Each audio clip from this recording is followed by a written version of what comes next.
we, as well as members of the Senate, get essentially the written plan here, the remarks prior to us actually hearing Tulsi Gabbard deliver them. We had this printed out version, and we noticed something in there that there was essentially a paragraph that discussed Iran's nuclear capabilities, something that then was skipped over by Ms. Gabbard during her opening remarks. She pointed to the fact that she was running long, so she skipped over things. Just so our audience knows, she was slated to speak for about 15 minutes. At the point that she finished, it was 22 minutes. Julie, what do you make of this? Yes, Savannah, that's exactly right. So in those prepared remarks that were reported by Reuters ahead of time, so again, usually these draft remarks, we do not report them ahead of time because we know they are subject to change upon delivery. But again, this was already out there. A committee aide told me that the Senate Intelligence Committee received these remarks from Gabbard late last night, so well after Joe Kent, who was under her, of course, as the head of the counterterrorism department, resigned. And in her prepared remarks, she was supposed to say that as a result of Operation Midnight Hammer, remember that was the operation last summer in which the U.S. launched those military strikes that severely, according to administration officials, depleted their uranium enrichment capability.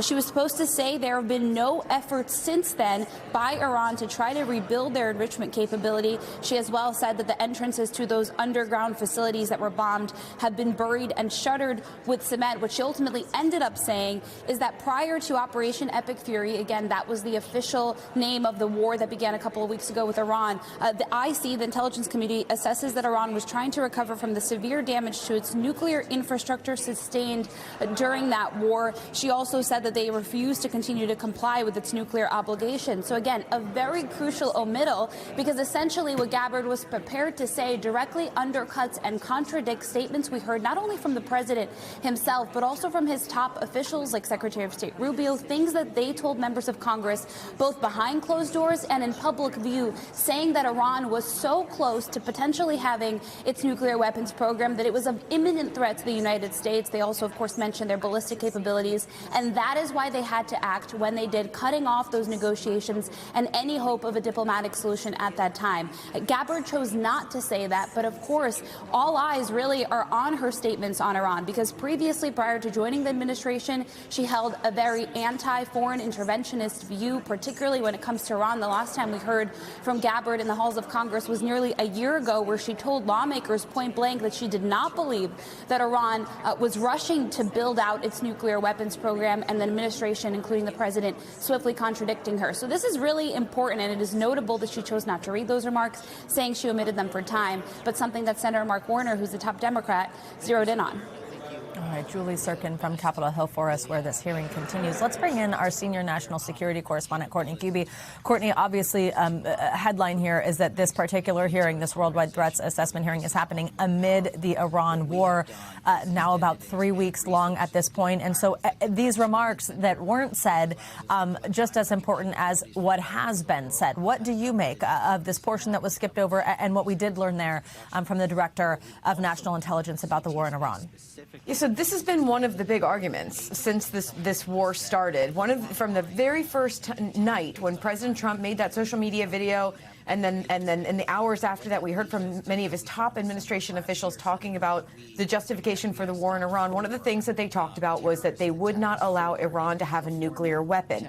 But the real dispute here is exactly how close Iran was to having it, and not just that, whether the intent was actually there. So you'll recall during Operation Midnight Hammer last June, the U.S. struck 3 of the Iranian nuclear facilities. Now, we've heard since then from the Director General of the IAEA, the nuclear watchdog group, an impartial group, that about half of that uranium, the highly enriched uranium, is believed to be at Isfahan, one of those facilities. The other half, they're not really sure where it is, but they think it could be entombed in 1 or 2 of the other facilities. So that leaves about 220 kilograms of this highly enriched uranium that is believed to be buried at Isfahan.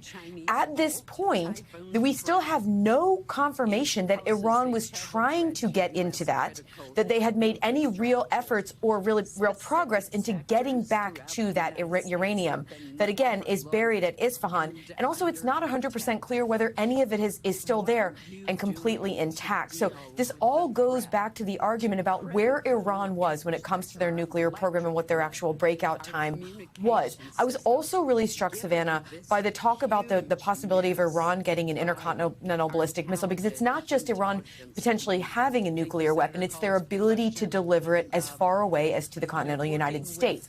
Now, according to the Defense Intelligence Agency, which I would point out, the head of the DIA is sitting right there at the table with Tulsi Gabbard. They believe that should Iran decide to pursue an ICBM, it would still be a matter of several years before they would have a real stockpile of these longer-range Iranian ballistic missiles that could deliver to the United States. Tulsi Gabbard repeated that here as well. Should Iran decide to, or Tehran, she actually said, pursue that capability. So it's not even clear if they were making real inroads to a long-range ballistic missile that would be able to deliver a nuclear weapon. Again, hopefully we'll get more fidelity on these questions, but these are some of the critical issues since even before this war began that we've been asking about where exactly Iran was on both these critical capabilities. We thank you for watching, and remember, stay updated on breaking news and top stories on the NBC News app or watch live on our YouTube channel.